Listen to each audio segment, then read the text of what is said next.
अमृत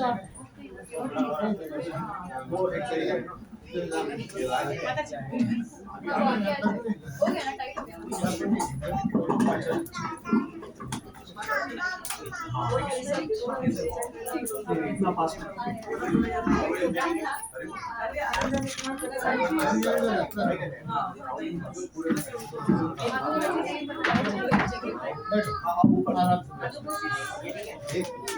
हरे कृष्णा आवाज आ रहा है क्या? जरूर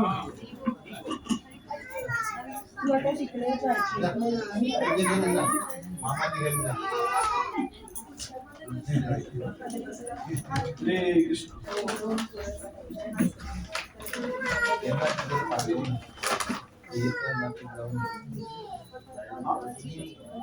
इंग्लिश में नहीं कर सकते जो ऑडियंस को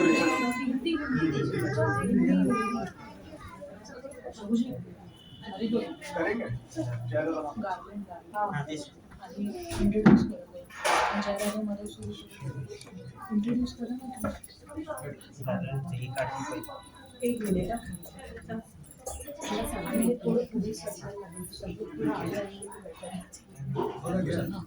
हरे कृष्णा और वॉल्यूम थोड़ा बढ़ा सकते हैं बढ़ा सकते हैं हाँ बढ़ा हरे कृष्णा अब ठीक है हाँ अब ठीक है ना एको हो रहा है हरे कृष्णा कृष्णा कृष्णा हरे हरे हरे राम राम राम हरे हरे हरे कृष्णा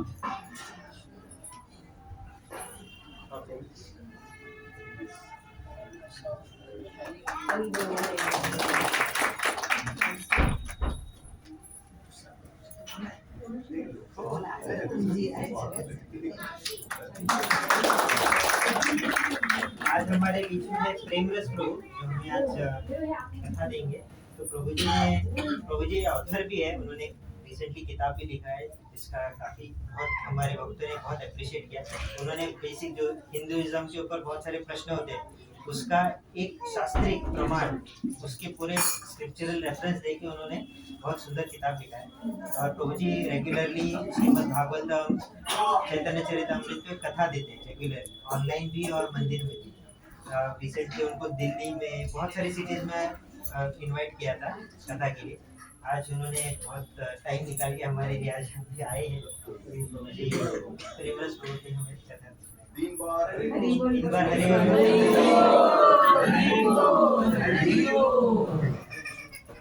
हरि बोल प्रभु जी मृदंग बजा रहे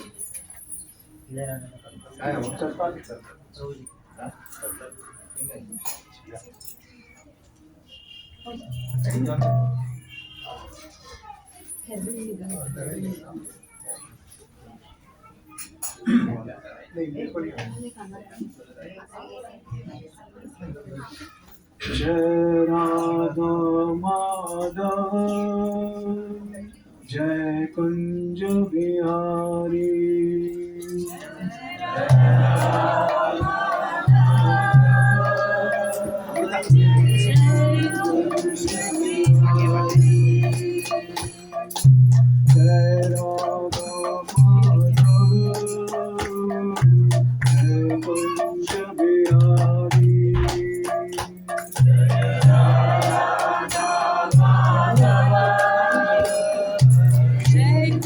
Jai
Yashodanandana Vraj Janaranjana Yashodanandana Vraj Janaranjana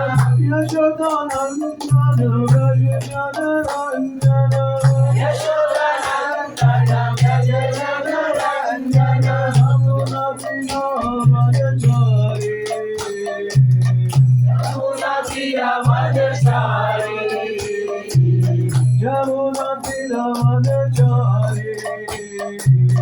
Yamuna Tira Madhachari Jai Radha Madhava Jai Kunj Bihari Jai Radha Madhava Jai Kunj Bihari Jai Radha Madhava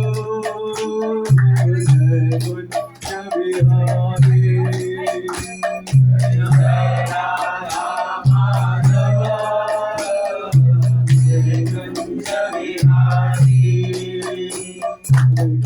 Krishna, Krishna, Krishna Krishna, Hare Hare, Hare Rama, Hare Rama, Rama Rama, Hare Hare. Hare Krishna, Krishna Krishna, Hare Hare, Hare Rama, Hare Rama, Rama Rama, Hare Hare. Hare Krishna, Krishna Krishna, Hare Hare, Hare Rama, Hare Rama, Rama Rama, Hare Hare.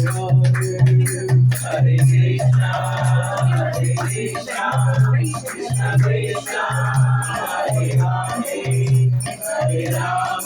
Hare Rama, Hare Rama, Rama Rama, Hare Hare. Hare Krishna, Krishna Krishna, Hare Hare, Hare Rama, Rama Rama, Hare Hare. Hare Krishna, Krishna Krishna, Hare Hare, Hare Rama, Rama Rama, Hare Hare. Hare Krishna, Krishna Krishna, Hare Hare, Hare Rama, Rama Rama, Hare Hare. Hare Krishna, Krishna Krishna, Hare Hare, Hare Rama, Rama Rama, Hare Hare. Hare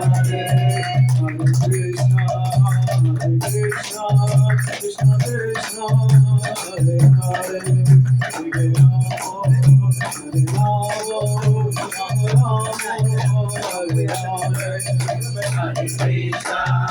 Hare Krishna, Krishna Krishna, Hare Hare, Hare Rama,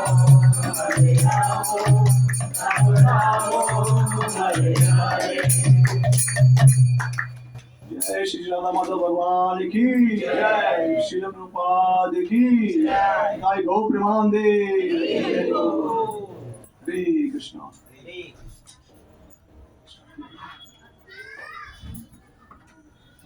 ओम अज्ञानतिमिरन्दस्य ज्ञानाञ्जनशलाकाय चक्षुरुन्मिलितं येन तस्मै श्रीगुरवे नमः।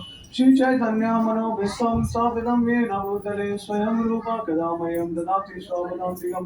वन्देऽहं श्रीगुरुं श्रीयुतात्मकमलं श्रीगुरुं वैष्णवांश्च श्रीरूपं साग्रजातं सहगणा रघुनाथान्वितं तं सजीवं साद्वैतं सावधूतं परिजनसहितं कृष्णचैतन्यदेवं श्रीराधा कृष्णपदां सहगणा ललिता श्रीविशाखान्वितांश्च हे कृष्ण करुणा सिन्धु दीनबन्धु जगत्पते गोपेश गोपी गोपिका कांता राधा कांता नमस्तुते तप्त कंचन गौरंगी राधे वृंदावनेश्वरी विश्वानुसुते देवी प्रणमामि हरिप्रिये वाञ्छाकल्पतरुभ्यश्च कृपा सिन्धुभ्यश्च पतितानां पावनेभ्यो वैष्णवेभ्यो नमो नमः नमः ओम विष्णुपदाय कृष्णपृष्ठाय भूतले श्रीमते भक्तिवेदांत स्वामी इति नामिने नमस्ते सर्वदेवे गौरवाणी प्रचारिणे निर्विशेष शून्यवादी पाश्चात्यादेशतारिणे जय श्री कृष्ण चैतन्य प्रभु नित्यानंद श्री अद्वैत गदाधर शिव सदि गौर भक्तवृंद हरे कृष्णा कृष्ण कृष्ण हरे हरे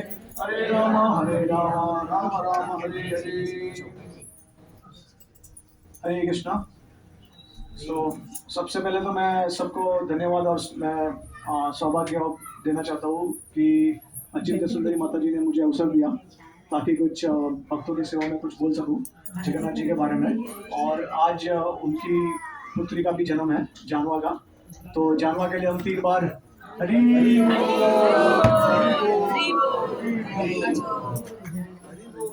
और आज जगन्नाथ बलदेव सुभद्रा जी है उनके घर पे जो है, तो उनका भी आज एक बर्थडे सेलिब्रेशन है, तो उनके लिए भी हम 3 बार जोर से हरि बोल।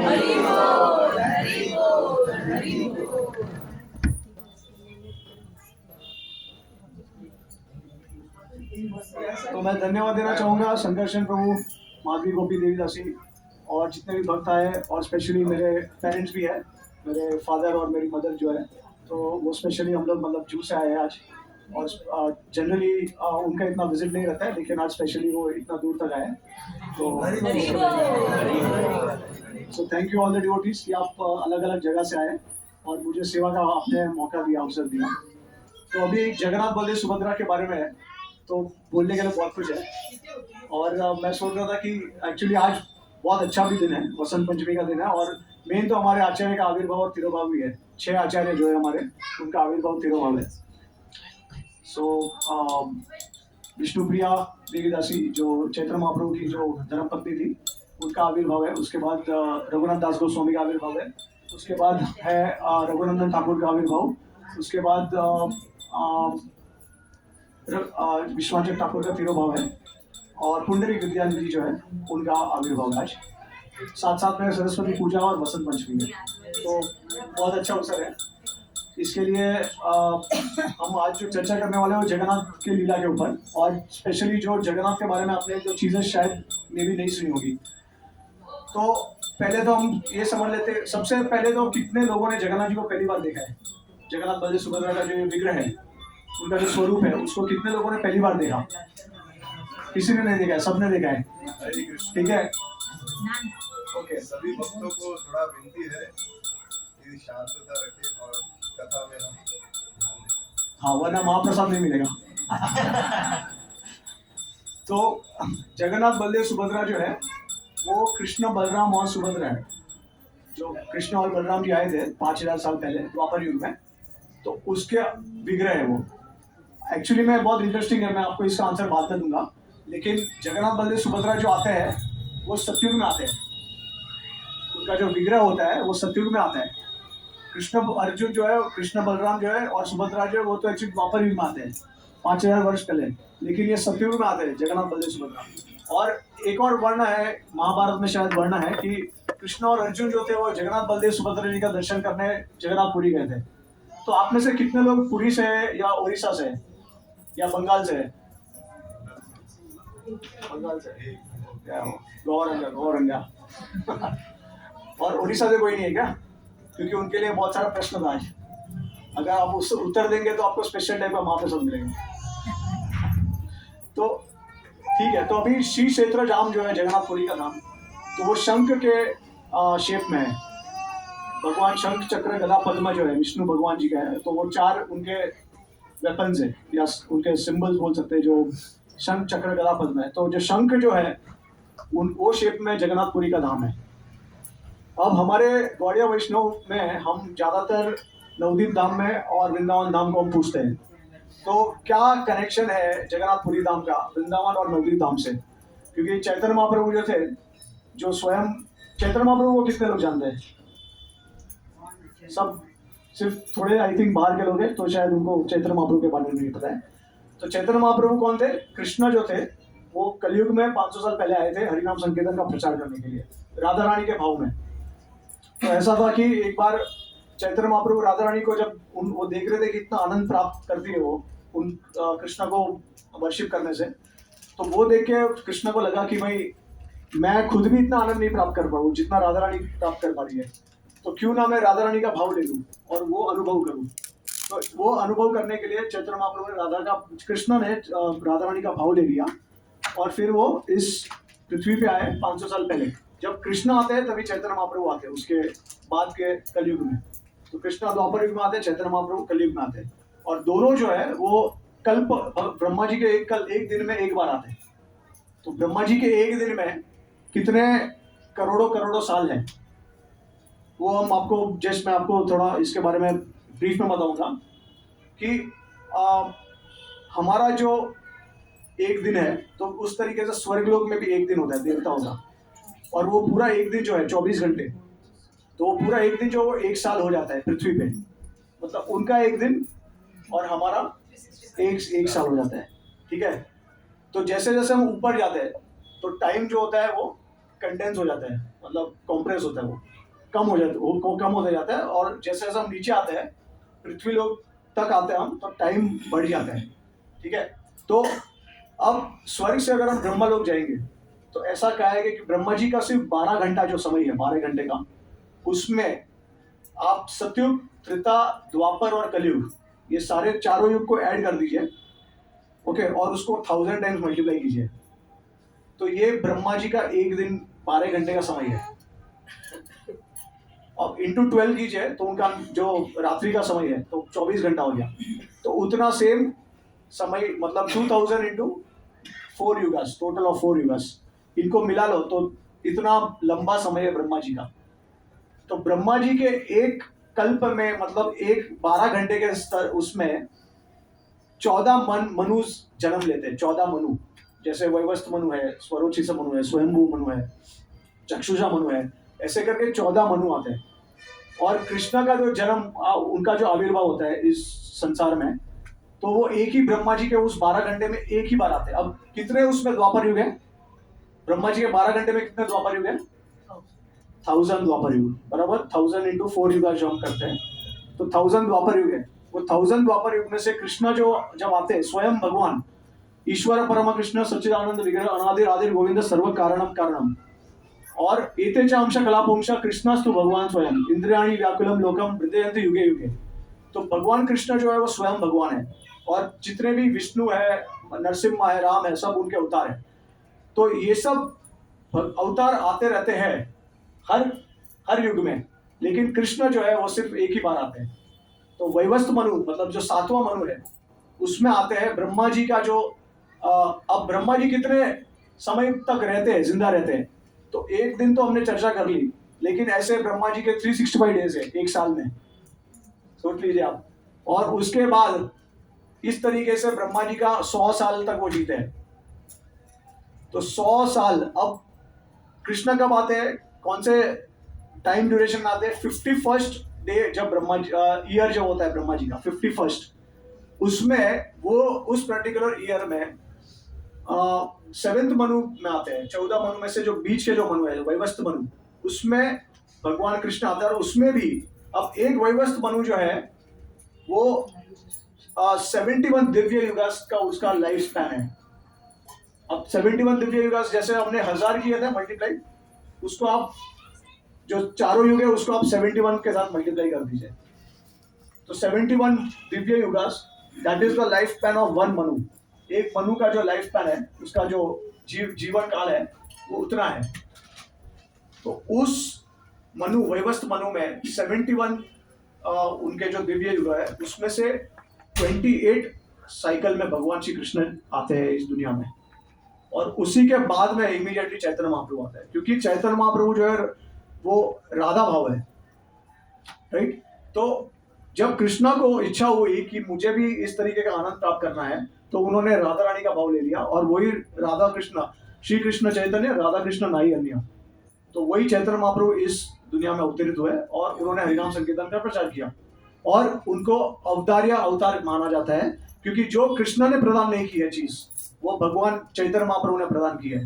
मतलब कृष्णा जो थे वो क्या करते थे, असुर को मारते थे और उनको मोक्ष देते थे, लेकिन चैतन्य महाप्रभु असुर को मारते हैं, या असुर को नहीं मारते, वो उनकी जो टेंडेंसी होती है, जो भाव होते हैं उनका असुरी भाव होता है, उसका वध करते हैं वो, और उनको भगवान कृष्ण के लिए प्रेम प्रदान करते हैं। तो चैतन्य महाप्रभु जो है वो बहुत ज्यादा औदार्य, मतलब बहुत ज्यादा कंपैशनेट है, कृष्णा से भी ज्यादा कंपैशनेट है, क्योंकि उनमें राधा रानी का भाव है। जैसे हम उदाहरण के तौर पे हम देख सकते हैं कि जनरली पिता और माता में माँ ज्यादा कंपैशनेट होती है, राइट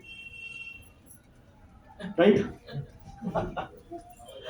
तो माँ ज्यादा कंपैशनेट होनी चाहिए, राइट। तो उसी प्रकार से राधा रानी जो है वो ज्यादा कंपैशनेट है, मर्सीफुल है। तो बिकॉज कृष्णा जो है उनके भाव में राधा है, तो राधा रानी का भाव प्रकट किया उन्होंने, इसके वजह से चैतन्य महाप्रभु और ज्यादा औदार्य है। तो नवदीप धाम जो है वहां पे चैतन्य महाप्रभु, अब नवदीप धाम जो है वो बंगाल में आता है, कोलकाता से करीब 4 घंटा दूरी पे आता है, अगर आप ड्राइव करके जाएंगे तो। जो नवदीप धाम है तो वो 9 आइलैंड पे बना हुआ है, 9 द्वीप, 9 आइलैंड्स पे। जो सेंटर आइलैंड है वो मायापुर है, अंतरद्वीप धाम है, उसमें चैतन्य महाप्रभु का आविर्भाव हुआ था। तो चैतन्य महाप्रभु का आविर्भाव हुआ था नवदीप मायापुर धाम में, जो सेंटर आइलैंड है नवदीप का, ठीक है। तो वहां पे उन्होंने अपनी लीला की थी 500 साल पहले। तो उन्होंने कृष्ण भक्ति किस तरह से करनी चाहिए हमको, वो भक्त के रूप में आए थे, और उस तरीके से उन्होंने हमको समझाया कि किस तरह से भगवान कृष्ण की भक्ति करनी चाहिए। तो अब क्या कनेक्शन है ये तीनों धाम का, क्योंकि हम तो कृष्ण के भक्त हैं, ठीक है। जो कृष्ण के, जो विष्णु के भक्त है वो वैष्णव है, कृष्णा के जो भक्त है वो कृष्णा है, कृष्णा, राइट। और जो चैतन्य महाप्रभु के भक्त है वो गौड़िया है, राइट, गौड़िया। तो जो राधा रानी के भक्त है वो एक्चुअली गौड़िया है, गौड़िया एक तरीके से, क्योंकि चैतन्य महाप्रभु ने राधा रानी का भाव प्रकट किया है, और राधा रानी के तत्व को एक्चुअली चैतन्य महाप्रभु ने बहुत आसानी से समझाया है और पूरी दुनिया में फैलाया है तत्व। क्योंकि आज के पहले किसी को भी राधा रानी का तत्व किसी को समझ में नहीं आया है, किसी को नहीं पता है राधा रानी का तत्व क्या है। कृष्णा की शक्तियों के बारे में सिर्फ चैतन्य महाप्रभु ने वर्णन किया है। तो हमारे आचार्य जो है श्रील जीव गोस्वामी, सनातन गोस्वामी है, रूप गोस्वामी है, उन्होंने बहुत एलॉबरेटली उन्होंने एक्सप्लेन किया है ये सब तत्व। तो तो अभी क्या कनेक्शन है, क्षेत्र जो पुरी धाम है वो स्वयंभू मनु के समय का है, जो पहले मनु थे, 14 मनु में से जो पहले के मनु है। तो ये ऐसा नहीं है कि सत्युग मतलब ये वैवस्त मनु का सत्युग, स्वयंभू मनु जो पहले मनु है, 14 मनु में से पहले मनु जो है वो स्वयंभू मनु है। उनके उस समय पे उनका आविर्भाव हुआ था। तो स्नान पूर्णिमा के दिन पे जगन्नाथ जी का बर्थडे होता है, राइट। जो हम जगन्नाथपुरी में जाते हैं तो हम जगन्नाथ बलदेव सुभद्रा की जो मूर्ति देखते हैं मंदिर में, तो उनका जो आविर्भाव दिवस है वो स्नान पूर्णिमा के दिन है। और वो स्नान पूर्णिमा जो कब हुआ था, स्वयंभू मनु के पहले मनु के सतयुग के समय पे, मतलब करोड़ों साल पहले हुआ था, ठीक है। और कृष्णा कौन से मनु के, उसमें 7वें मनु में। अब देखिए कहाँ से कहाँ है, राइट। है कृष्ण बलराम और सुभद्रा है, लेकिन कृष्ण तो आए नहीं थे। तो एक तरीके से एक आपको ये समझना है कि सारे भगवान के जितने भी रूप है वो सनातन है। मुर्गी पहले आई या अंडा पहले आया कौन आया पहले, इसका प्रश्न का उत्तर नहीं है किसी के पास। अचिंत्य भेदाभेद तत्व, जो प्रश्न का उत्तर नहीं है हमारे पास, उसका आंसर है अचिंत्य भेदाभेद तत्व। तो मुर्गी पहले आई या अंडा पहले आया, उसी प्रकार से कृष्णा पहले आए या जगन्नाथ पहले आए। तो इसका आंसर ये है कि जो भगवान कृष्ण है वो आविर्भाव लेते हैं इस दुनिया में, इस भूमि में, लेकिन भगवान अपने धाम में सनातन रूप से विराजमान है। गोलोक उनका धाम है, तो उस तरीके से वो सनातन रूप से विराजमान है। तो सनातन मतलब there is no beginning, there is no end, अनंत काल तक भगवान वहां पे है हमेशा। वो सिर्फ इस पृथ्वी पे आते हैं, एक समय उनका जो डिसाइड कर लेते हैं वो समय पे आते हैं। तो अभी हमारा कनेक्शन जो है, क्योंकि हम भगवान कृष्ण के फॉलोअर्स और वर्शिपर्स हैं, तो भगवान कृष्ण गीता में बोलते हैं सर्वधर्मान परित्यज्य मामेकं शरणं व्रज अहं त्वा सर्व पापेभ्यो मोक्षयामि मा शुचः। तो सारे जितने भी लोअर धर्म है वो सब भूल जाओ, अब मेरी शरण में आ जाओ। सबसे बड़ा धर्म है वो मेरी शरण में आने का, सर्वधर्मान परित्यज्य। अभी देखिए इंटरेस्टिंग बात यह है कि भगवान कृष्ण क्या बोलते हैं गीता में, सब धर्मों का त्याग कर दो, लेकिन पूरा गीता जो है वो धर्म के ऊपर है, धर्म की स्थापना करने के लिए है ना। यदा यदा हि धर्मस्य ग्लानिर्भवति भारत। लेकिन भगवान कृष्ण बोलते हैं कि सारे धर्मों का परित्याग करो और मेरी शरण में आओ, क्योंकि जो सारे धर्म का जो लक्ष्य है वो कृष्णा है। वेदेश्च सर्वर हम एव वेद्य वेदांत कृत वेदविद एव चाम, कि सारे वेद का जो सार है वो मैं हूँ, मेरी शरण में आओ। एक बार आप कृष्णा के शरण में आते हो तो सारे धर्म जितने भी है वो अपने आप फॉलो करते हो। जय जगन्नाथ बलदेव सुभद्रा सुदर्शन की जय। तो कृष्णा के बाद चैतन्य महाप्रभु आते हैं और चैतन्य महाप्रभु हमको सिखाते हैं कि किस तरीके से उस कृष्ण की शरणागति करनी चाहिए, किस तरीके से शरणम मम, भगवान जब बोलते हैं कि शरणम मम करके, तो चैतन्य महाप्रभु उनको सिखाते हैं कि किस तरीके से शरणम मम करना चाहिए, सरेंडर करना चाहिए भगवान को। तो चैतन्य महाप्रभु उन्होंने अपनी बहुत सारी जो लीला है वो जगन्नाथपुरी में की थी। अब जो एक्सटर्नल रीजन है, मतलब जो बाहर का जो कारण है वो ये है कि उनको सच्ची माता, उनकी जो मदर है, जब उन्होंने संन्यास ले लिया था तो चैतन्य महाप्रभु एक्चुअली वृंदावन जाने वाले थे, लेकिन सच्ची माता ने उनको रोक लिया। उन्होंने बोला कि आप एक काम कीजिए, आप वृंदावन मत जाइए, आप जगन्नाथपुरी जाइए, क्योंकि पुरी में अगर आप रहोगे तो मेरे पास में रहोगे, ज़्यादा डिस्टेंस नहीं है। अगर आप देखेंगे नवद्वीप से, मायापुर से जगन्नाथपुरी ज़्यादा डिस्टेंस नहीं है, जबकि नवद्वीप से वृंदावन काफ़ी डिस्टेंस है, राइट। तो सच्ची माता ने उनको रिक्वेस्ट की कि आप मत जाइए वृंदावन, उसके जगह पे आप पुरी में आप निवास कीजिए। तो ताकि क्या है, कभी भी अगर मुझे आना जाना है या आपको आना जाना है या कोई भक्त भी अगर आता है तो आपका संदेश मुझे पहुंचा सकते हैं। लेकिन अगर दूर चले जाओगे तो कुछ कम्युनिकेशन नहीं रहेगा और मुझे फिर आपकी बहुत चिंता होगी। तो इस तरीके से सच्ची माता का उन्होंने आदेश पालन किया और चैतन्य महाप्रभु एक्चुअली जगन्नाथपुरी में उन्होंने निवास किया। जो उनकी टोटल तो 48 ईयर्स तक वो चैतन्य महाप्रभु का जीवन था, उसमें से 24 साल जो थे उन्होंने प्रचार किया दक्षिण भारत में अलग अलग जगहों पे। लेकिन फिर जो बाकी के जो 24 साल थे उसमें से उन्होंने 6 साल जगन्नाथपुरी में उन्होंने प्रचार किया अलग अलग जगह पे, और फिर जो 18 साल थे उन्होंने जगन्नाथपुरी में ही निवास किया कंप्लीट आइसोलेशन में। स्पेशली जो लास्ट 12 जो साल थे उनके, उन्होंने गंभीरा में बिताए थे कृष्णा के प्रेम में। तो चैतन्य महाप्रभु जो है वो राधा रानी का भाव प्रकट करते हैं, मतलब किस तरीके से अगर राधा रानी कृष्णा को जब मिलती है तो कौन से भाव प्रकट होते हैं, किस तरीके के भाव प्रकट होते हैं, वो चैतन्य महाप्रभु ने प्रकट किए। तो चैतन्य महाप्रभु जो है वो राधा रानी से अभिन्न है एक तरीके से, और कृष्णा जगन्नाथ जी है वो कृष्णा का स्वरूप है, और चैतन्य महाप्रभु एक तरीके से है कृष्णा लेकिन राधा का भाव है उनमें। तो चैतन्य महाप्रभु बाहर का कारण ये था कि वो इसके वजह से गए शशि माता का आदेश पालन करने के लिए। लेकिन देखेंगे तो इंटरनल रीजन या फिर अंतरंग जो कारण है वो ये है कि जो जगन्नाथ जो है उसका बहुत स्पेशल फॉर्म है, बहुत यूनिक फॉर्म है। अगर आप अलग अलग मंदिरों में जाओगे कृष्णा के या फिर विष्णु के, तो आपको पता चलेगा कि जगन्नाथ का फॉर्म ऐसा क्यों है। किसी को प्रश्न भी रहेगा, राइट, अगर जो पहली बार दर्शन कर रहे हैं या फिर जो लोग दर्शन कर रहे हैं लेकिन उनके मन में प्रश्न होगा कि जगन्नाथ का ऐसा फॉर्म क्यों है, ऐसा विग्रह क्यों है वो, क्योंकि उनके पैर नहीं दिख रहे हैं और हाथ भी उनके अंदर चले गए, राइट, उनकी आंखें बड़ी है, फेस बड़ा है। सिमिलरली बलदेव जी का सुभद्रा जी का भी ऐसे ही हो गया। तो क्या कारण है? तो एक्चुअली में जगन्नाथ बलदेव सुभद्रा है वो बहुत ही स्पेशल स्वरूप है कृष्णा बलराम और सुभद्री जी का। तो वो उसके पीछे 3 लीला है, अलग अलग लीला, लेकिन मैं एक ही लीला शेयर करूंगा। अगर 3 लीला करेंगे तो टाइम थोड़ा और चले जाएगा। लेकिन ये उनका जो है वो महाभाव का प्रकाश फॉर्म है, महाभाव विग्रह है ये। इसके वजह से चैतन्य महाप्रभु एक्चुअली में जगन्नाथपुरी कहते हैं। अब मैं उसका कारण आपको बताऊंगा कि क्या कनेक्शन है उनके फॉर्म से और महाभाव प्रकाश से, क्या कनेक्शन है। तो अगर आपको याद होगा, श्रीमद् भागवतम में वर्णन है कि कृष्णा जब वृंदावन छोड़ के चले जाते हैं मथुरा और द्वारका, फिर बाद में वापस जाते हैं कि नहीं? वृंदावन जाते हैं क्या? नहीं जाते हैं? कितने लोग बोलते हैं जाते हैं कि नहीं? एक बार गया था।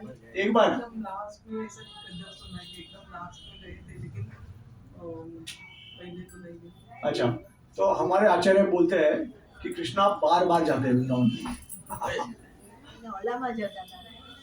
तो अब इसके पीछे बहुत बड़ा कहानी है, बहुत बड़ा तत्व भी है, थोड़ा कॉम्प्लेक्स भी है, लेकिन वो उसके बारे में हम चर्चा बाद में करेंगे। लेकिन इन जनरल ऊपर ऊपर से ऐसे बताया है शास्त्र में कि वो नहीं जाते हैं। तो एक्चुअली में क्या होता है कि गोपी और ब्रजवासियों को बहुत वीरा भाव होता है उनके क्योंकि हाईएस्ट लेवल के जो डिवोटीज है भगवान के, अब देखिए सारे भगवान के जितने भी स्वरूप है, नरसिम्हा, राम, कृष्णा, कुर्मा, वारा, मत्स्य, ये सब परशुराम, ये सब में से भगवान कृष्ण स्वयं पूर्ण पुरुषोत्तम भगवान है। ठीक है, तो जितने भी भगवान के रूप है उसमें से सबसे ज्यादा जो मैक्सिमम क्वालिटीज जो डिस्प्ले करते हैं वो भगवान कृष्ण है।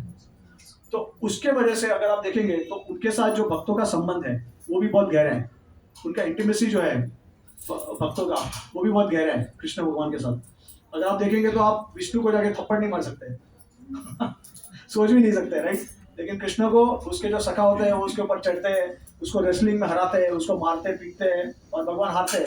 यशोदा मैया भी है उसको उसके स्टिक लेके उसके पीछे मारती है और उसको मारती है, राइट? तो वात्सल्य भाव है, साख्य भाव है, फिर माधुर्य भाव है, ये सब आप प्रकट कर सकते हैं भगवान कृष्ण के साथ, सिर्फ केवल कृष्ण के साथ। ये विष्णु भगवान के साथ आप नहीं कर सकते हो, केवल दास्य भाव तक जाता है। आप सिर्फ भगवान विष्णु के दास्य हैं, लेकिन कृष्ण के साथ आप साख्य, वात्सल्य और माधुर्य, ये और 3 आगे के हैं, उतना आप इंटीमेसी ला सकते हो। तो भगवान का जो कृष्ण के जो स्पेशली जो कृष्ण के भक्त हैं उनका जो भक्ति का जो स्तर है वो बहुत ऊपर का है, सबसे एडवांस डिवोटीज है कृष्ण के। तो स्पेशली वृंदावन और ब्रजवासी जो है उसके जो भक्त है वो सबसे एडवांस डिवोटीज है।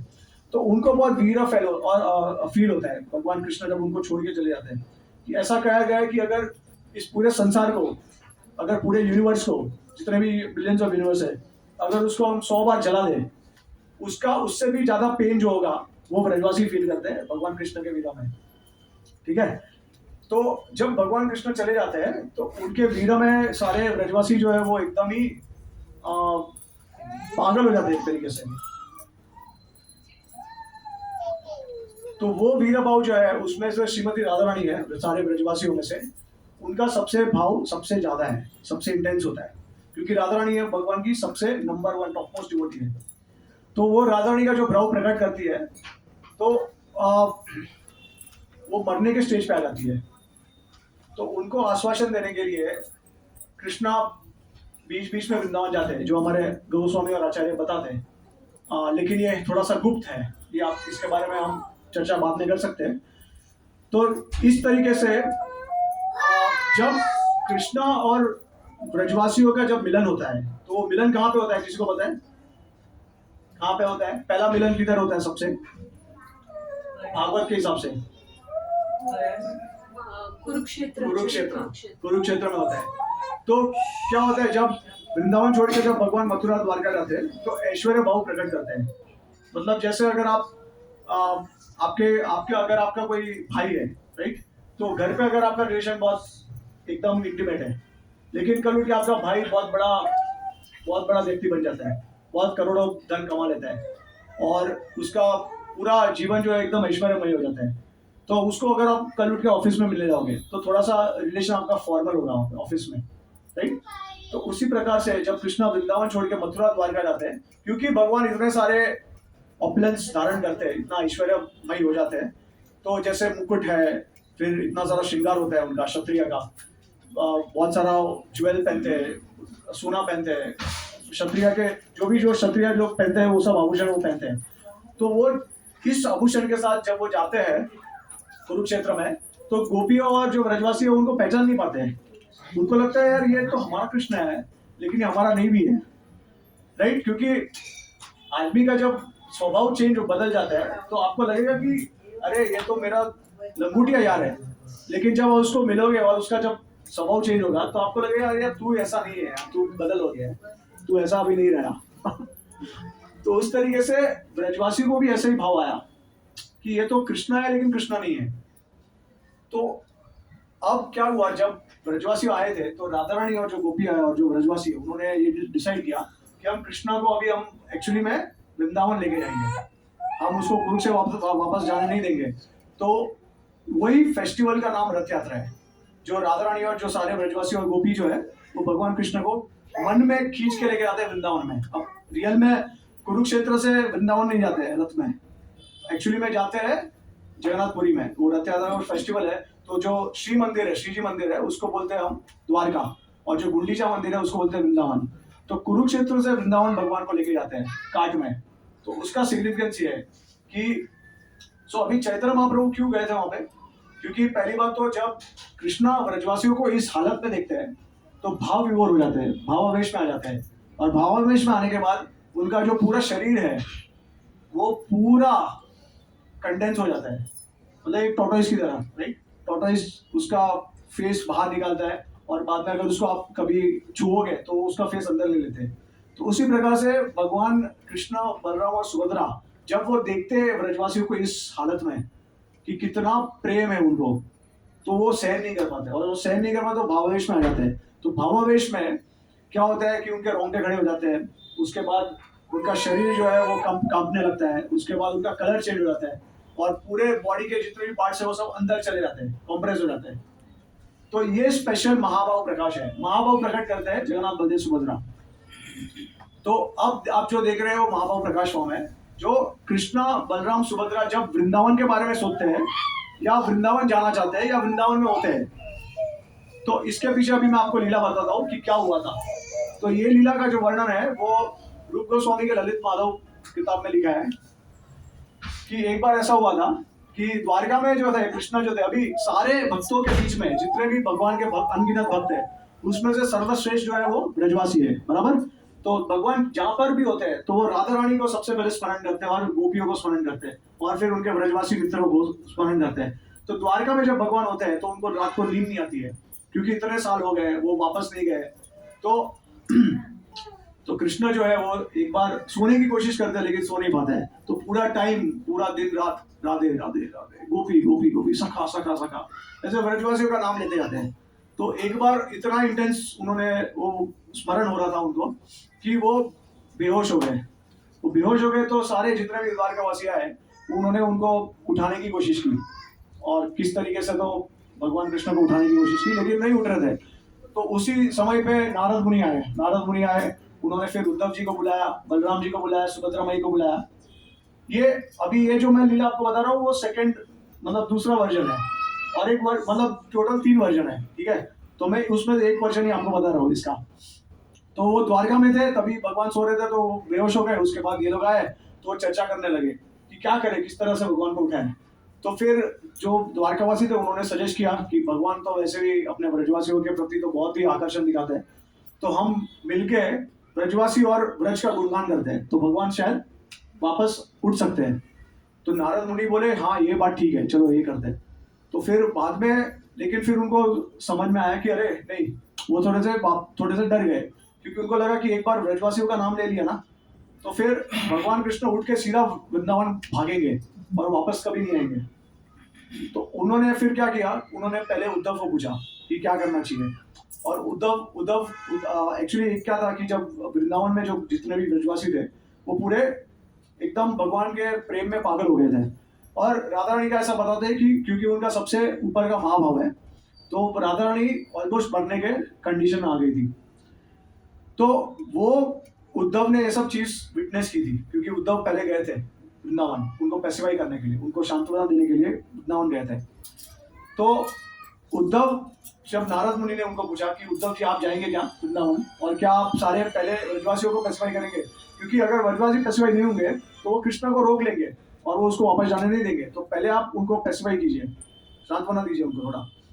तो नारद मुनि ने उद्धव को बोला, तो उद्धव बोले कि अरे मैं तो गया था, मैंने बहुत कोशिश की लेकिन मेरे से तो कुछ नहीं हुआ। मैंने तो उनको कृष्ण ने जो मुझे प्रतिज्ञा ली थी वो भी मैंने उनको बताई कि कृष्ण आएंगे, उन्होंने प्रॉमिस किया है वो आएंगे, लेकिन फिर भी कृष्ण नहीं आए। तो मैं तो जाऊंगा तो अभी मेरे को जूते निकाल के मारेंगे, राइट। तो मुझे नहीं जा सकता, मैं ये कंडीशन में नहीं जा सकता हूँ। तो फिर बाद में नारद जी ने पूछा बलराम जी को कि आप जाएंगे क्या। तो बलराम जी बोले कि अरे उद्धव जैसे गए थे वैसे मैं भी गया था, लेकिन मैं वहाँ पे, उद्धव जी गए थे 6 महीने के लिए, बलराम जी गए थे 2 महीने के लिए। फिर बलराम जी ने रासलीला भी की थी, अगर आपको पता है, रामघाट में जहाँ पे हम गए थे। तो बलराम जी गए थे सांत्वना देने के लिए सारे ब्रजवासियों को, और वो भी बोले कि मैं कृष्णा को लेके आऊंगा, और कृष्णा ने भी हमको प्रॉमिस किया है कि मैं आऊंगा करके। तो बलराम जी ने भी कोशिश की, और फिर बलराम जी जब गए मथुरा द्वारका, तभी कृष्ण को उन्होंने अपना प्रॉमिस याद कराया और उसको बोला कि तू कब जा रहा है, कब जा रहा है। तो कृष्ण बोलते हाँ आप थोड़े समय में, लेकिन कृष्ण कभी नहीं गए। ठीक है, तो ऐसा करके बलराम जी बोलते हैं कि अरे मैं भी नहीं जा पाऊंगा। फिर बाद में सुभद्रा मैया वॉलेंटरिंग ये करती है और वो बोलती है कि एक काम करता हूँ, क्योंकि ये लोग तो जाके आए तो मैं जाऊंगी, क्योंकि मैं तो पहली बात तो मैं एक लेडी हूँ, और लेडी होगी तो लोग देख के थोड़ा सा अंडरस्टैंड करते हैं, समझते हैं, राइट। तो वो शायद मेरे वजह से थोड़ा पैसिफाई हो सकते हैं। तो फिर सब बोले कि हाँ ये बहुत अच्छा आइडिया है। अब देखिए रथ यात्रा में सबसे पहले जो काट जाता है वो किसका जाता है? बलराम जी, उसके बाद में, और उसके बाद में एंड में जगन्नाथ जी का, राइट। तो ये रीजन भी है, अगर किसी को कोई पूछेगा कि पहले सबसे पहले बलराम जी का काट क्यों निकलता है, तो बलराम ने बोला कि सुभद्रा तुम जाओ, लेकिन तुम्हारी रक्षा के लिए मैं तुम्हारे आगे आऊंगा और मैं पहले जाऊंगा तुम्हारे आगे। तो इसके वजह से बलराम जी पहले निकलते हैं, पीछे पीछे सुभद्रा मैया आती है। ठीक है, अब वो लोग वृंदावन पहुंचने ही होते हैं, तो वो देखते हैं, सारे ब्रजवासियों को देखते हैं, और उनका जो भाव देख के वो भी भावावेश में चले जाते हैं, भाव विभोर हो जाते हैं, क्योंकि पहले कभी उन्होंने ऐसा नहीं देखा है प्रेम कृष्ण के लिए। तो इतना इतना जिस तरीके से जो महाभाव है, मदनाथ के मोहना का महाभाव जो है, जो राधा रानी और गोपियां प्रकट करती है, वो भाव देख के वो लोग चौंक जाते हैं कि ऐसा तो भाव हमने आज तक नहीं देखा है। स्वयं कृष्ण के पास भी नहीं है जो राधा रानी के पास है, राइट। तो बलराम जी और सुभद्रा मैया ने लोग कभी नहीं देखा होगा ऐसा। तो वो जब देखते हैं वो भावावेश में चले जाते हैं, तो उनका पूरा शरीर जो है वो कॉम्प्रेस हो जाता है, तो पैर अंदर चले जाते हैं, हाथ अंदर चले जाते हैं, मुंह बड़ा हो जाता है। तो जिस तरह आप अभी देख रहे हो बलराम जी और सुभद्रा जी का जो विग्रह है, उस प्रकार से वो वृंदावन में जाते हैं, तो ऐसा हो जाता है। अब जगन्नाथ कृष्णा डिसाइड करते हैं कि अभी क्या होता है, बाद में उद्धव वहां पे होते हैं और नारद होते हैं, नारद मुनि। तो वो लोग क्या करते हैं, वो लोग डिसाइड करते हैं कि चलो अभी हम ब्रजवासियों का गुणगान करते हैं। तो कृष्णा जो है वो इमीडिएटली वहां पे जाने के लिए तैयार हो जाएंगे। तो जैसे ही वो ब्रज के गुणगान सुनते हैं, ब्रज गोपियों के बारे में सुनते हैं, तो उसी समय पे वो एकदम भाव विभोर में आके उड़ जाते हैं, सीधा बेहोश हो गए थे लेकिन अचानक से उड़ जाते हैं, और फिर अपना जो त्रिभंग फॉर्म है वो प्रकट कर देते हैं। और फिर उनको लगता है कि अरे गोपियां कहाँ है, ब्रजवासी कहाँ है, मेरे सखा कहाँ है। लेकिन फिर उनको लगता है अरे नारद तुम वृंदावन में क्या कर रहे हो, उद्धव तुम यहाँ पे क्या कर रहे हो, पूरा मूड स्पॉइल हो जाता है उनका क्योंकि वो नारद मुनि और उद्धव जो है वो भगवान के द्वारका के भक्त हैं, तो वो ऐश्वर्यमय भक्त है। तो भगवान बोल रहे तुम लोग क्या कर रहे हो इधर। तो फिर वो लोग दोनों बताते हैं कि अरे ये द्वारका है और अभी हम लोग आपको वृंदावन लेके चलते हैं। तो वो बोलते हैं कि ऑलरेडी बलराम और सुभद्रा निकल चुके हैं, तो अब आपका बारी है। तो फिर कृष्णा जो है एकदम ही एक्साइट हो जाते हैं, क्योंकि उनको तो वो तो हर मोमेंट में, हर क्षण में देखते रहते अपॉर्चुनिटी किस तरह वृंदावन जाने का। तो वो अपना रथ लेकर निकलते हैं नारद मुनि और उद्धव जी के साथ। तो फिर बाद में जब कृष्णा जाते हैं, अभी ऐसा होता है कि राधा रानी जो है वो मरने के स्तर पे होती है, तो उस स्तर पे वो क्या करती है, वो सीधा निधुवन चली जाती है। आपको अगर वृंदावन कितने लोग गए अभी तक, काफी लोग गए, तो वृंदावन में निधुवन में आपको अगर पता रहेगा, निधुवन में क्या होता है, भगवान अभी सेवा कुंज और निधिवन, तो निधिवन में भगवान का रासलीला होता है। रासलीला करने के बाद भगवान थक जाते हैं, तो फिर कृष्ण जो है वो एक्चुअली गोपियों का और राधा रानी का सेवा करते हैं, तो इसके लिए उसका नाम सेवा कुंज है। ठीक है, तो निधिवन में ऐसा कहा गया जाता है कि आज भी भगवान उनका रासलीला करते हैं। और अगर आप गए रहेंगे तो आपने देखा होगा जितने भी पेड़ है अंदर वन में, जितने भी पेड़ है वो सब भगवान को दंडवत करते हैं। ऐसा कहा गया है कि सारी गोपियां और ऋषि मुनि वो सब आज भी उस पेड़ के अंदर प्रवेश करते हैं भगवान की रासलीला देखने के लिए।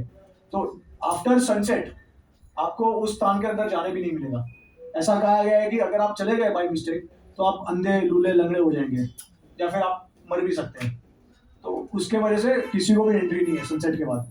तो उस निधुवन में बहुत सारी इंटीमेट लीला हुई है राधा और कृष्ण की। तो जब राधा रानी चली गई निधिवन में, तो उनका अब कृष्णा को जब वो वृंदावन जब पहुंच गए तो उनको पता चल गया कि राधा रानी निधिवन में है। तो वो निधिवन में गई, निधिवन में गए वो, और फिर उन्होंने देखा राधा रानी का भाव। तो वो तो एक्चुअली राधा रानी तो कम्प्लीटली फेंट हो गई थी, कम्प्लीटली मूर्छित थी, कम्प्लीटली बेहोश पड़े थे।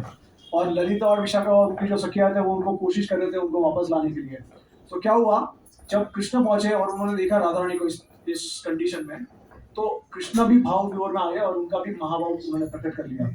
और ऐसा हुआ कि भगवान कृष्ण को जो हवा छू रही थी, वो हवा जाके श्रीमती राधा रानी को उसके मुख को छू ली, तो उससे राधा रानी को समझ में आ गया कि मेरा कृष्ण आ गया, मेरा श्याम सुंदर आ गया। उसी समय पे ललिता और विशाखा ने उनके उसके कान में भगवान कृष्ण के नाम का गुणगान शुरू कर दिया। तो वो सुन के और कृष्णा का जो हवा जो उसके शरीर को लग के जो राधा रानी के शरीर को लगी, वो उसका स्मेल करके और उसको एक्सपीरियंस करके राधा रानी तुरंत उड़ गई, और फिर उसने देखा कि कृष्णा का जो हाल है वो ऐसा हो गया। तो ये जगन्नाथ जो है वो कृष्णा है, महाभाव प्रकाश में है, ठीक है, महाभाव में है, इसके लिए बहुत ज्यादा कृपालु भी है। इसके लिए अब देखिए, ये 3 धाम जो है, जगन्नाथपुरी धाम, वृंदावन धाम और मायापुर धाम। तो जगन्नाथपुरी को हम बोलते हैं द्वारका धाम है, नॉट डिफरेंट फ्रॉम द्वारका, ठीक है।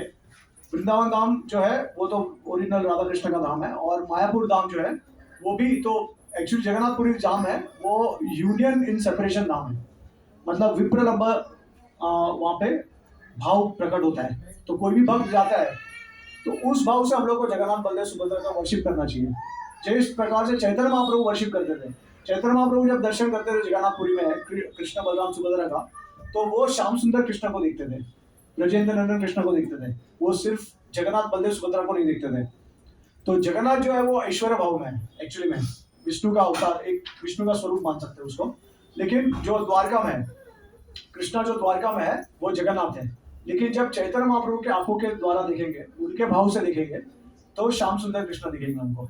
और हमारा गौड़िया जो वैष्णव जो उसका जो भाव होना चाहिए वो चैतन्य महाप्रभु के भाव से मिलना चाहिए। क्योंकि हम रथ यात्रा में जाते हैं सिर्फ रथ को खींचने के लिए नहीं, उसका कारण ये है कि चैतन्य महाप्रभु राधा रानी जब भगवान कृष्ण को वृंदावन लेके आती है, तो राधा रानी को असिस्ट करने के लिए हम जाते हैं, चैतन्य महाप्रभु को असिस्ट करने के लिए हम जाते हैं रथ खींचने के लिए। तो हमारे लिए जो सबसे बड़ा ओकेजन और इम्पोर्टेंट फेस्टिवल है वो रथ यात्रा है। तो उस तरीके से तो जगन्नाथपुरी में हम जगन्नाथ का दर्शन तो कभी भी ले सकते हैं, लेकिन रथ यात्रा जो है वो गौड़िया वैष्णव के लिए बहुत स्पेशल है, क्योंकि वो राधा रानी का, हम जो है फॉलोअर्स राधा रानी के हैं, चैतन्य महाप्रभु के हैं। तो उस प्रकार से हम लोग भाव प्रकट करते हैं। तो वहां पे चैतन्य महाप्रभु इतने साल क्यों रहे थे? क्योंकि ये जो विग्रह है जगन्नाथ बलदेव सुभद्रा का, वो चैतन्य महाप्रभु को सबसे ज्यादा कृष्ण का स्मरण करा था कंपेयर टू जितने भी विग्रह है इस भारतवर्ष में। अलग अलग दक्षिण में है या फिर उत्तर में, हर जगह पर अलग अलग भगवान कृष्ण के विग्रह है, लेकिन सिर्फ उन्होंने जगन्नाथपुरी क्यों सिलेक्ट किया? क्योंकि ये महाभाव प्रकाश का है फॉर्म। और एक स्पेशलिटी है कि जगन्नाथपुरी का जो महाप्रसाद है वो बहुत बहुत पॉपुलर है, और उसकी महिमा इतनी है कि पूछ नहीं सकते हैं। तो सिर्फ महाप्रसाद लेने से हम लोग के 4 हाथ हो जाते हैं वैकुंठ लोक में, और जितने भी धामवासी है जगन्नाथपुरी के, उनके 4 हाथ होते हैं, जो हमको भौतिक दृष्टि से नहीं देखते हैं, लेकिन जो भी वहाँ पे रहते हैं उनके सारे, अगर कोई विष्णु दूत देखते हैं ऊपर से या कोई स्वर्ग से कोई देखता है, तो उनको 4 हाथ दिखते हैं जितने भी लोग रहते हैं जगन्नाथपुरी में आज भी। मतलब धाम ऐसी चीज है, धाम की महिमा है कि धाम और भगवान अभिन्न है एक दूसरे से। जब भी भगवान इस पृथ्वी पे आते हैं तो सब कुछ अपने साथ लेके आते हैं। जैसे अपने भक्तों को तो लेके ही आते हैं, लेकिन भक्त और भगवान रहेंगे कहाँ पे? तो उसको धाम बोलते हैं। भगवान का धाम मतलब निवास स्थल है, राइट? तो वो धाम को लेके आते हैं तो उससे अभिन्न हो जाता है धाम। तो जगन्नाथपुरी मतलब उसका अभी देखिए महाप्रसाद जगन्नाथपुरी का ही क्यों? वैसे तो हर मंदिर में हम लोग भगवान को भोग चढ़ाते हैं, और हर जो भी हम भोग चढ़ाते हैं वो सब महाप्रसाद हो जाते हैं एक तरीके से, लेकिन जगन्नाथपुरी का ही महाप्रसाद क्यों है, या फिर उसकी महिमा इतनी क्यों है? जैसे अभी वृंदावन का जो है, वृंदावन का जो रेती है, ब्रज की जो रेती है, उसका महिमा सबसे ज्यादा है। मायापुर का जो है कीर्तन, उसका जो महिमा है सबसे ज्यादा है, लेकिन जगन्नाथपुरी का जो है महाप्रसाद है, राइट? तो महाप्रसाद इतना क्यों है उधर का? क्योंकि ये जो महाभाव प्रकाश है, तो जब राधा रानी और कृष्ण का जो गोपियों के साथ उनका जो मिलन होता है, और जब भी वो लीला होती है, उनकी जो इंटीमेट लीला होती है, तो कृष्ण भगवान जो उनके जो मुख में से जो भगवान कृष्ण जो खाते हैं भोग, फिर वो भोग राधा रानी और गोपियों को खिलाते हैं।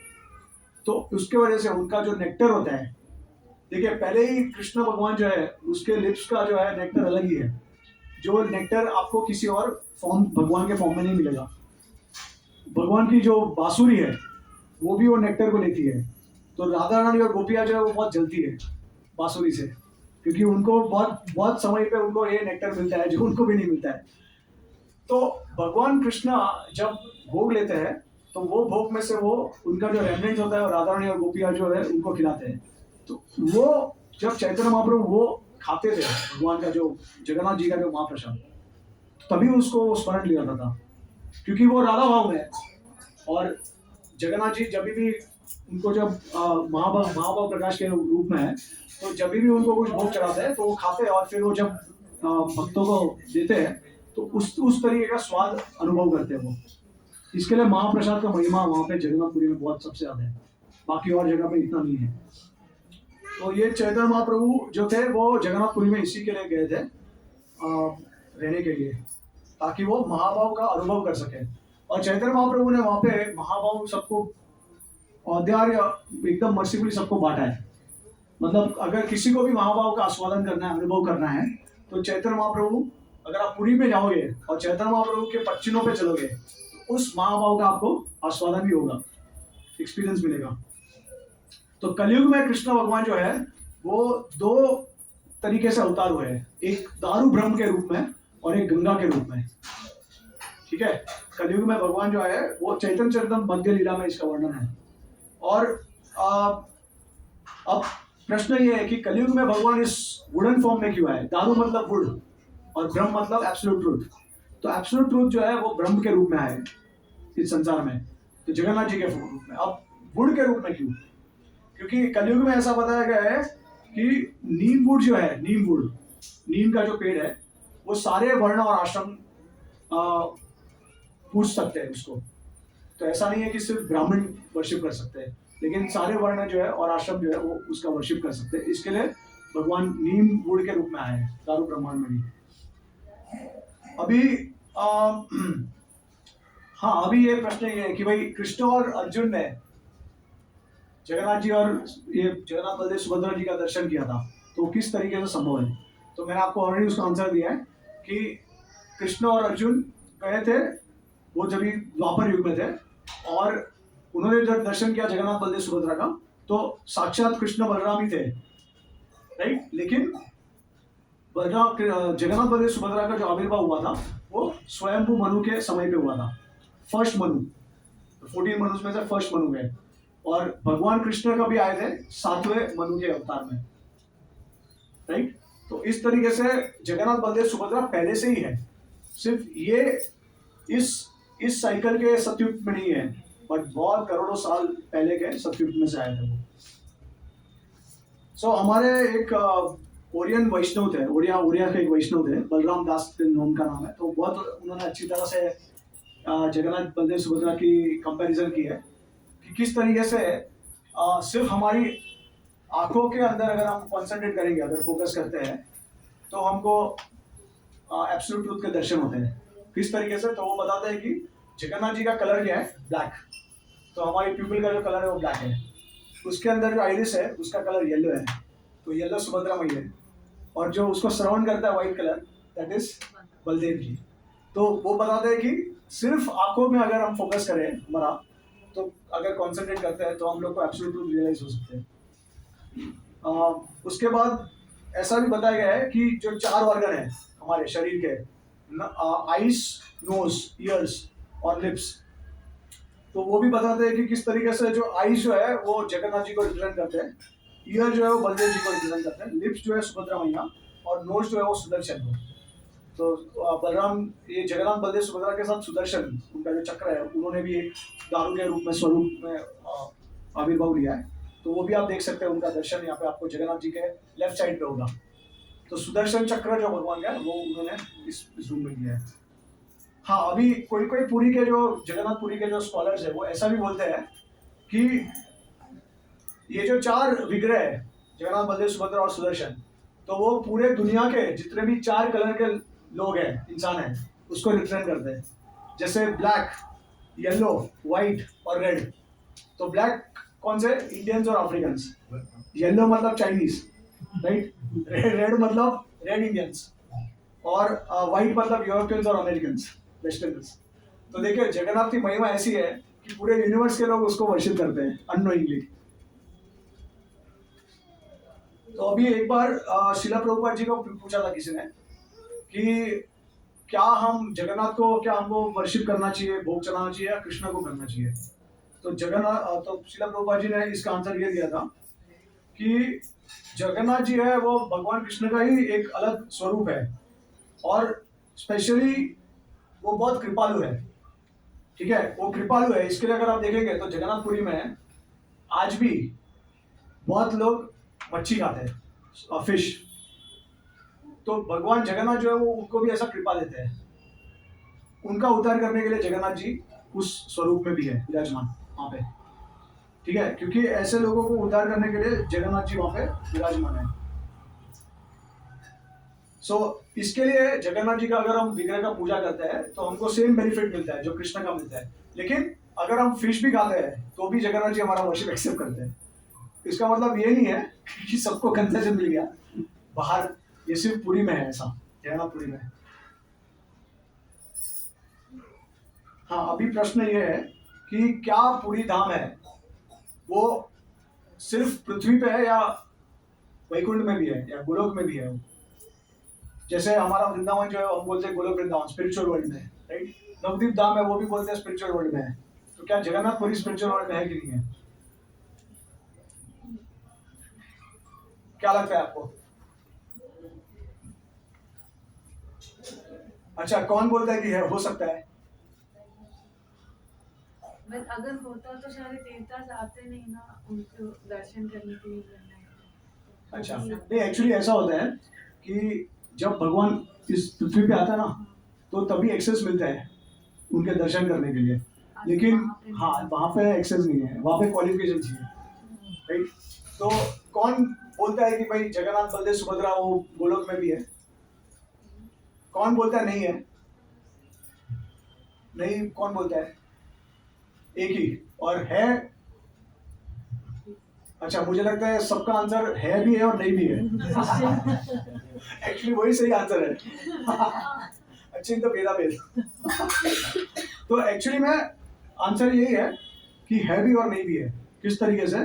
तो जिस तरीके से राधा कृष्ण अपने ओरिजिनल स्वरूप में गोलोक में है, वैसे एक्चुअली में देखेंगे तो शिला प्रभुपाद एक लेटर में शिष्य ने उनको पूछा कि क्या जगन्नाथ बलदेव सुभद्रा स्पिरिचुअल वर्ल्ड में भी है। तो प्रभुपाद बोलते हैं कि no, they are only in the material world, they are not in the spiritual world. But Sanatan Goswami जो है वो बृहद भागवतामृत में लिखते हैं कि देयर इज आल्सो जगन्नाथपुरी धाम इन द स्पिरिचुअल वर्ल्ड। तो कैसे रिकंसाइल कर सकते हैं इसको?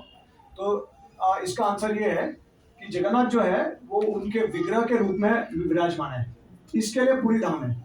मतलब ऐसा नहीं है कि वो कोई लीला कर रहे हैं जिस प्रकार से चैतन्य महाप्रभु और कृष्ण लीला करते हैं, राइट। वो विग्रह के फॉर्म में है, वेरएस कृष्ण और चैतन्य महाप्रभु जो है वो साक्षात प्रेजेंट है उधर, विग्रह के रूप में नहीं है। तो इस तरीके से है भी और नहीं भी है। मतलब पूरी धाम है जो मथुरा और द्वारका के बीच में है। ठीक है, मथुरा और द्वारका के बीच में पूरी धाम है। वृंदावन, मथुरा, जगन्नाथपुरी और द्वारका, क्योंकि हम भगवान को द्वारका से वृंदावन लेके जा रहे हैं, तो द्वारका और मथुरा के बीच में आता है वो जगन्नाथपुरी धाम। तो गोलोक चार्ट में उसका आप देख सकते हो, वो है वहाँ पे।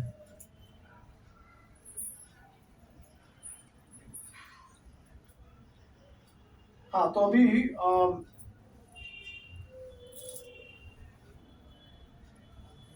तो चैतन्य ये जो रथ यात्रा जो हुआ था वो सेकंड मनु के समय पे हुआ था। स्वरोचित मनु जो है उनके समय पे, स्वयंभू मनु के समय पे जगन्नाथ बलदेव सुभद्रा का आविर्भाव हुआ था। लेकिन रथ यात्रा का शुरुआत जो हुआ था वो स्वरोचित मनु के समय पे हुआ था। ये स्कंद पुराण में मेंशन है।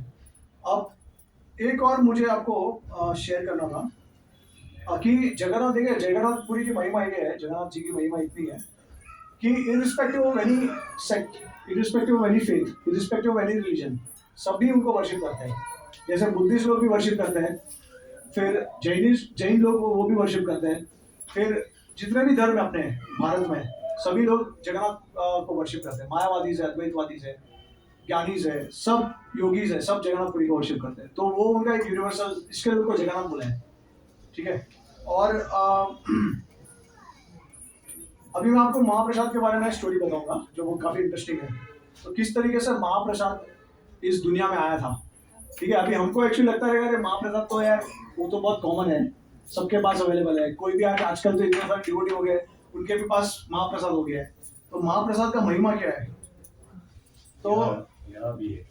यहाँ सब जगह पे। तो महाप्रसाद ऐसा हुआ था एक बार कि ये जो कथा है वो पद्म पुराण में इसका वर्णन है। जो मुरारी गुप्ता जो है वो दामोदर पंडित को सुनाते हैं। तो चैतन्य महाप्रभु के जो पार्षद है मुरारी गुप्ता और दामोदर पंडित, उनके बीच में संवाद होता है। तो मुरारी गुप्ता दामोदर पंडित को ये स्टोरी बताते हैं कि ये महाप्रसाद से अचानक कहाँ पे इतना उसकी महिमा इतनी क्यों हो गई है। तो मुरारी गुप्ता बताते हैं कि बहुत साल पहले नारद मुनि जो थे तो वो एक बार, आपको तो पता है वो तो बहुत भ्रमण करते हैं, इधर से उधर जाते हैं, राइट, और वो मटेरियल वर्ल्ड से लेकर स्पिरिचुअल वर्ल्ड भी जा सकते हैं और वहां से मटेरियल वर्ल्ड भी आ सकते हैं। तो नारद मुनि एक बार गए थे शिवलोक में, भगवान शिव के धाम में। तो वहां पे उनका शिव के साथ डिस्कशन हुआ। तो वो भगवान शिव को बता रहे थे कि किस प्रकार से हाँ महाप्रसाद, सिर्फ महाप्रसाद देने से हमको सब कुछ प्राप्त हो जाता है और हमारा जो भाव भी है वो भी बढ़ जाता है भगवान के प्रति। इतना पावर है उसमें महाप्रसाद में। तो वो बोल रहे थे कि किस तरीके से इसका जो वर्णन है वो श्रीमद् भागवत के उसमें है, जिसमें कृष्ण और उद्धव का संवाद होता है। तो एक पर्टिकुलर श्लोक में ऐसा आता है कि उद्धव जी जो है वो कृष्ण को बताते हैं कि सिर्फ आपका जो महा होता है गार्लैंड है या फिर आपका जो भोग है, मतलब जो महाप्रसाद होता है बाद में, फिर जो भी आप पहनते हैं अगर वो हम पहन ले या फिर हम पा ले तो उससे भी हम इस संसार, इस माया को हम लोग इजीली कॉन्कर कर सकते हैं और आपके धाम में जा सकते हैं। इतना पोटेंसी, इतना पावर है, और स्पेशली आपके प्रसाद में, आपके भोग में। तो एक बार नारद मुनि भगवान शिव को बोलते हैं कि इस तरीके से, तो वो बताते हैं भगवान शिव को कि मैंने जब ये सुना तो उद्धव जी ने भगवान कृष्ण का महाप्रसाद लिया है और उसके वजह से वो बहुत ही बड़े वैष्णव हो गए, महान वैष्णव हो गए। तो मुझे भी तीव्र इच्छा हुई भगवान की, विष्णु की महाप्रसाद देने की। तो मैं गया लक्ष्मी जी के पास और मैंने खूब सेवा की उनकी। मैंने 12 साल तक लक्ष्मी जी को उनको प्रसन्न करने की कोशिश की और बहुत सेवा की, उनको जब किया तब जाके लक्ष्मी जी प्रसन्न हुए 12 साल के बाद। तो लक्ष्मी जी जब प्रसन्न हुए तो उन्होंने पूछे मुझे कि भाई आप वरदान मांगे, अभी क्या चाहिए आपको। तो फिर बाद में उन्होंने नारद मुनि ने कहा कि मैया मुझे प्रसाद दिला दीजिए विष्णु भगवान का, क्योंकि ये तो सिर्फ लक्ष्मी देवी प्राप्त कर सकती है। तब तक तो सिर्फ उन्हीं के पास में था, एक्चुअली महाप्रसाद करके कोई कंसेप्ट ही नहीं था पहले, ये तो बाद में आया है, राइट। तो फिर लक्ष्मी जी को उन्होंने विनती की कि आप किसी भी तरीके से मुझे महाप्रसाद दिला दीजिए। तो अब लक्ष्मी जी धर्म संकट में पड़ गई, क्योंकि उनको पतिदेव की आज्ञा का पालन करना था। विष्णु भगवान ने उनको बोल दिया था कि नहीं, मेरा महाप्रसाद किसी को नहीं मिल सकता, बहुत रेयर है। तो फिर बाद में बहुत इंसिस्ट करने के बाद उन्होंने, नारद मुनि ने जब उनको बहुत बार इंसिस्ट किया, तब लक्ष्मी देवी बोली कि ठीक है मैं आपको दूंगी महाप्रसाद, कैसे तो मैं करके आपको दूंगी। तो अब लक्ष्मी जी गए विष्णु के पास, तो उन्होंने बोला कि मैंने नारद जी को वचन दिया है कि मैं उनको महाप्रसाद दे दूंगी। तो विष्णु जी बोले कि तुमने बहुत बड़ा अनर्थ किया, ऐसा क्यों किया तुमने, मैंने आपको कहा था कि मैं किसी को अपना नहीं दे सकता हूँ महाप्रसाद। तो लक्ष्मी जी ने उनको बहुत विनती की नम्र स्वभाव से। तो फिर विष्णु ने सोचा और फिर उन्होंने बोला कि ठीक है एक काम करना, मेरे एब्सेंस में ही तुम महाप्रसाद दे सकती हो नारद मुनि को। तो फिर हो गया। तो बाद में लक्ष्मी जी को जब मौका मिला तो उन्होंने नारद मुनि को भगवान विष्णु का महाप्रसाद दे दिया। तो अब महाप्रसाद जब दिया उनको, तो नारद मुनि जो इमीडिएटली महाप्रसाद जब उन्होंने आस्वादन किया तो भाव विभोर में आ गए एकदम, और नाचने लगे और उनका वीणा बजाने लगे, और इतना भाव विभोर हो गए, इतना खुश हो गए, इतना पागल हो गए कि वो इधर उधर भ्रमण करने लगे और गुणगान करने लगे।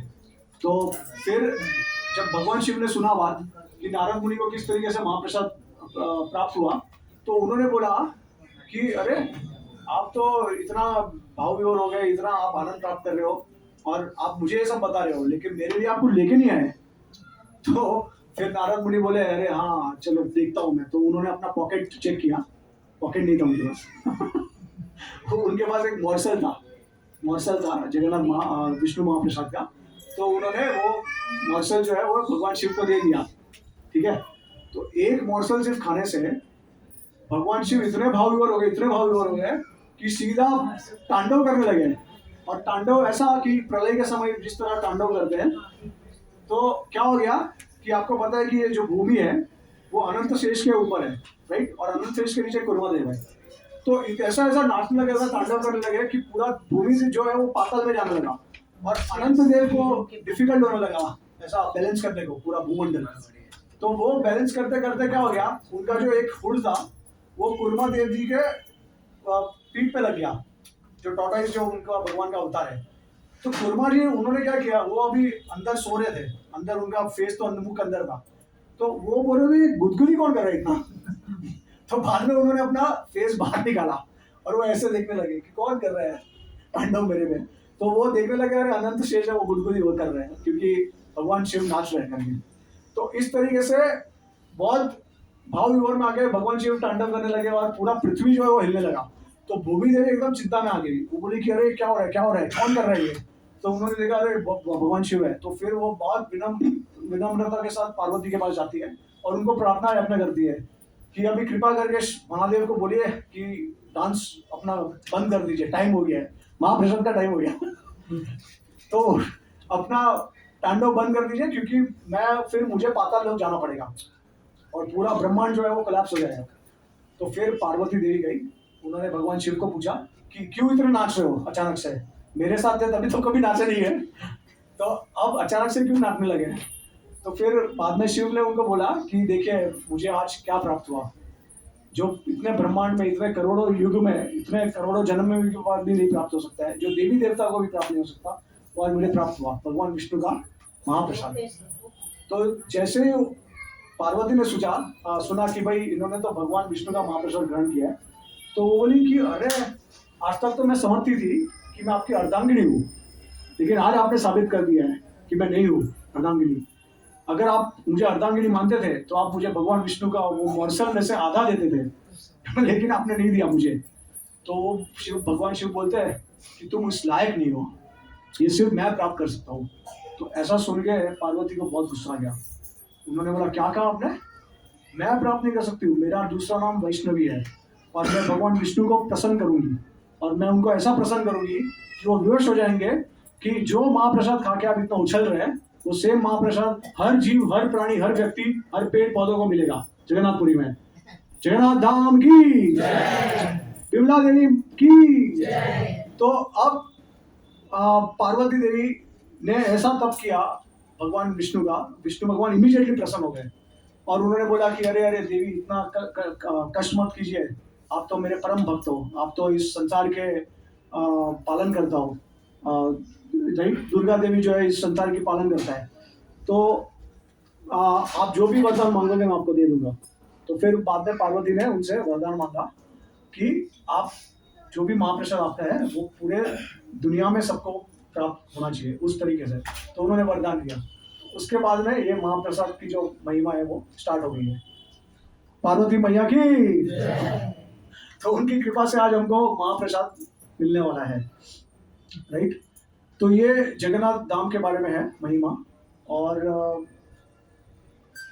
अगर किसी भक्त को कुछ प्रश्न है या कुछ पूछना है तो पूछ सकते हैं। महाप्रसाद खाना है। गंगा स्वरूप में जो प्रभु जी आपने बताया कि भगवान कृष्ण इस युग में गंगा स्वरूप हाँ। है और दूसरे स्वरूप में, तो गंगा स्वरूप में है उसका क्या, वो पानी के स्वरूप में है, हाँ। मतलब पानी और गुड़ के स्वरूप में। तो अलग भगवान कलयुग में हाँ। description।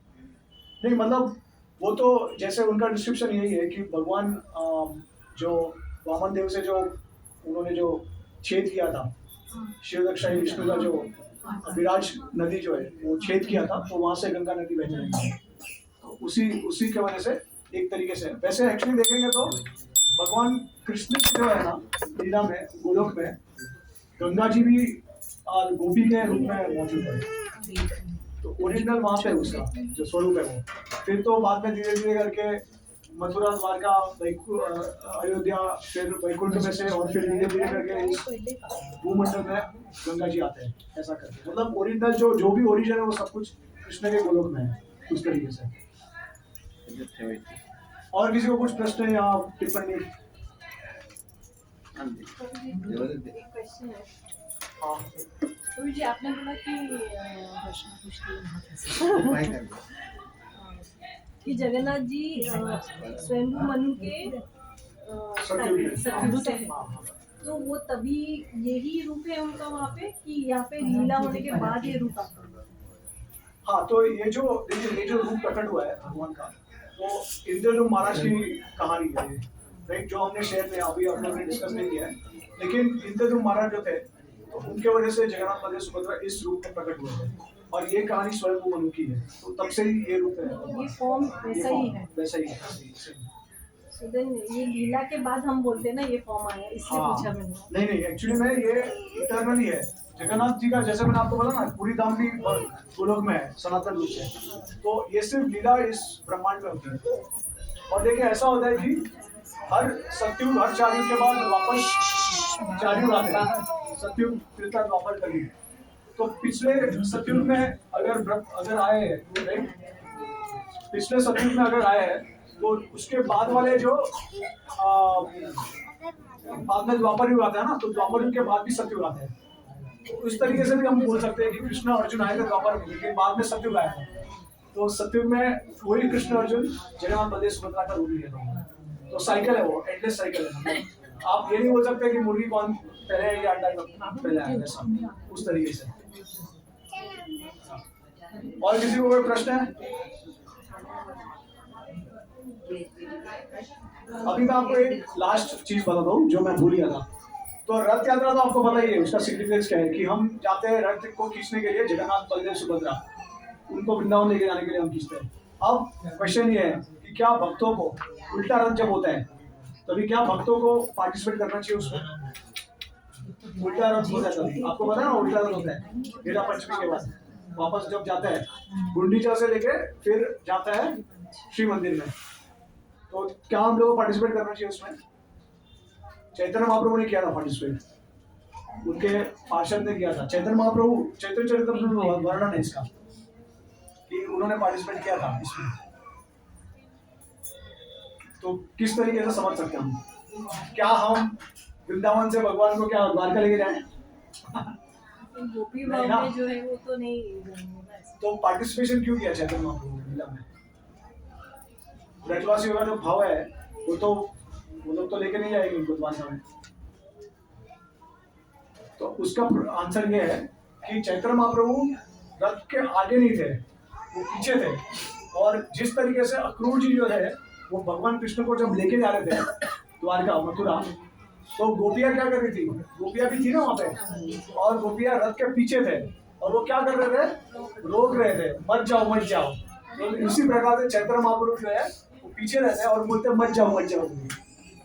तो ये उल्टा रथ का सिग्निफिकेंस है, समझे? तो ये हमारा भाव होना चाहिए, क्योंकि हमको कभी भी कृष्ण को द्वारका में नहीं देखना है, हमको वृंदावन में देखना है।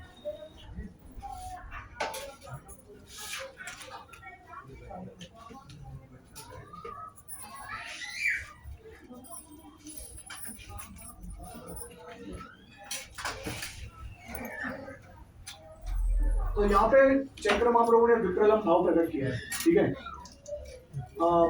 क्योंकि वो ऐसा उनको लगता था कि ये कुरुक्षेत्र है, द्वारका था, Jagannathpuri is not different from Dwarka, लेकिन कुरुक्षेत्र है वो एक तरीके से, क्योंकि कुरुक्षेत्र में मिलन हुआ था, राइट, कृष्ण और ब्रजवासियों का मिलन हुआ था। तो ये सेम भाव जो था वो चैतन्य महाप्रभु ने प्रकट किया जगन्नाथपुरी में, जब उन्होंने कृष्ण को ऐश्वर्य भाव में देखा, लेकिन सेम टाइम में उनका जब महाभाव उनको रूप देखा, तो उनको लगा कि ये कृष्ण है, लेकिन कृष्ण नहीं भी है। इसके लिए उनको लगा कि मेरा कृष्ण के साथ मिलन हुआ है, संभव हुआ है, लेकिन मैं कृष्ण से मिल भी नहीं पाया, सेटिस्फेक्शन नहीं मिला मुझे उस मिलन से। तो सेपरेशन, विप्रलंब भी हुआ है। तो विप्रलंब और संभोग दोनों धाम है जगन्नाथपुरी। औदार्य धाम जो माया चैतन्य महाप्रभु का मायापुर नवद्वीप धाम है, वो औदार्य धाम है, मतलब वहाँ पे कृपा बढ़ती है, लेकिन वहाँ पे भी विप्रलंब होता है। तो जो भी साधक है चैतन्य महाप्रभु के लीला में, वो कृष्ण और राधा रानी को उनका साधना करते हैं ताकि वो उनको प्राप्त कर सके, तो वो भी विप्रलंब क्षेत्र है। और जो वृंदावन है वो एक तरीके से संभोग क्षेत्र बोल सकते हैं, गोल है हमारा, राइट? तो ये अलग अलग भाव है, अलग अलग मूड है हर धाम में। अगर आप जगन्नाथपुरी जाओगे तो इस कोशिश करना कि ये भाव के साथ जाओ। आप वृंदावन जाओगे तो मधुर्यमयी भाव के साथ जाना है, क्योंकि जो धाम है वो पूरा मधुर्यमयी है वृंदावन। और जो नवदीप धाम है वहाँ पे भगवान का विरह महसूस होना चाहिए नाम संकीर्तन के द्वारा। तो नाम संकीर्तन करना है। जगन्नाथपुरी में महाप्रसाद लेना है और व्रज की रेती को पूरे शरीर में लगाना है। जगन्नाथ बलदेव सुभद्रा मैया की, सुदर्शन की जय, शिला प्रभुपाद की जय, गो प्रेमानंदे वैष्णव की जय। और एक और चीज इन लोग को भी याद याद नहीं है, लेकिन एक्चुअली मुझे नहीं बोलना था, बट क्योंकि सारे भक्त हैं तो सारे भक्तों का आशीर्वाद चाहिए। आज हमारा और मेरी वाइफ का आज 10वां साल हो गया कंप्लीट शादी का, पसंद के हिसाब से। तो आप सब प्रार्थना कीजिए और आपको आशीर्वाद दीजिए। आज इनके एनिवर्सरी के लिए 2 केक था, एक तो इसके बर्थडे का है और दूसरा इनके एनिवर्सरी का। अभी उनको याद आया है, अभी मैंने बोला ऐसे प्लानिंग था। नहीं कोई बात नहीं है, लेकिन अगर याद है या नहीं है कोई फर्क नहीं पड़ता है। बट आप सभी हमारे लिए प्रार्थना करना कि हमारा जीवन जो है भक्तिमय और अच्छा हो, जो भी है। Hare Krishna. Thank you so much. तो हम 3 बार हरि बोल कह के प्रभु जी का धन्यवाद करेंगे, इतने अच्छा सुंदर कथा उन्होंने दिया। हरि इसके आगे का प्रोग्राम ये है कि आज हमने पुष्पाभिषेक का प्लानिंग किया है, आप देख सकते हैं। तो बस 2 मिनट दीजिए, हम यहाँ पे चादर डाल के जगन्नाथ जी को नीचे लाएंगे और सबका अवसर मिलेगा पुष्पाभिषेक करने का। और कीर्तन करने के लिए सबको नहीं, फिर वो बहुत ये हो जाएगा। आनंद कीर्तन प्रभु जी रिक्वेस्ट करते कीर्तन के लिए।